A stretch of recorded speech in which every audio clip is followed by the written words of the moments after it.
জুমার নামাজে না গেলেই হবে জেল জরিমানা। নতুন বিধান অনুযায়ী বিনা কারণে নামাজে না গেলে অপরাধীর হতে পারে 2 বছর পর্যন্ত কারাদণ্ড বা গুনতে হতে পারে বড় অঙ্কের জরিমানা। নামাজে না যাওয়া মুসল্লিদের জন্য সম্প্রতি এমন যুগান্তকারী সিদ্ধান্ত নিয়েছে মালয়েশিয়ার তেরেঙ্গানু রাজ্য সরকার। সরকারের ঘোষণা অনুযায়ী কোনো বৈধ কারণ ছাড়া জুমার নামাজে অনুপস্থিত থাকলে এখন থেকে 2 বছর পর্যন্ত জেল, 3000 রিঙ্গিত বা প্রায় 170 মার্কিন ডলার জরিমানা অথবা উভয় দণ্ডেই দণ্ডিত হতে পারে অপরাধী। মালয়েশিয়ান সংবাদ মাধ্যম দি স্টারের এক প্রতিবেদনের বরাতে জানা যায় এসব তথ্য।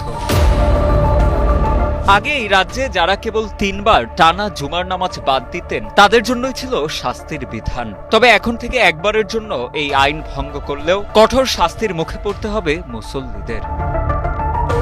রাজ্য পরিষদের এক সদস্য গণমাধ্যমকে জানান, জুমার নামাজ মুসল্লিদের জীবনে শুধুমাত্র একটি ধর্মীয় প্রতীকী নয়, বরং আল্লাহর প্রতি আনুগত্য প্রকাশের একটি গুরুত্বপূর্ণ মাধ্যম। বারবার সতর্ক করার পরও কেউ যদি এই দায়িত্ব এড়িয়ে চলেন তখনই কেবল শাস্তি কার্যকর হবে।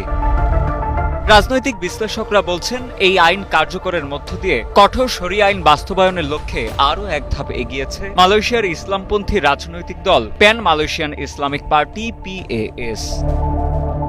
দেশটির 13টি অঙ্গরাজ্যের মধ্যে 4টি রাজ্যে PAS বর্তমানে ক্ষমতায় রয়েছে। এই দলটি বহু বছর ধরে অপরাধের বিপরীতে কঠোর শাস্তির বিধান প্রচলনের পক্ষে। এর আগে গত নভেম্বরে মালয়েশিয়ার জোহর রাজ্যেও শুক্রবারের নামাজে হাজিরা নিশ্চিত করতে একই ধরনের ব্যবস্থা ঘোষণা করা হয়েছিল। তবে চলতি বছরের ফেব্রুয়ারিতে মালয়েশিয়ার সর্বোচ্চ আদালত কয়েকটি শরিয়া আইনকে অসাংবিধানিক ঘোষণা করার পর ইসলামপন্থীদের মধ্যে তীব্র প্রতিক্রিয়া দেখা দেয়। সেই রায়ের পর PAS দল শরিয়া আইন রক্ষার দাবিতে ব্যাপক বিক্ষোভ করেছিল।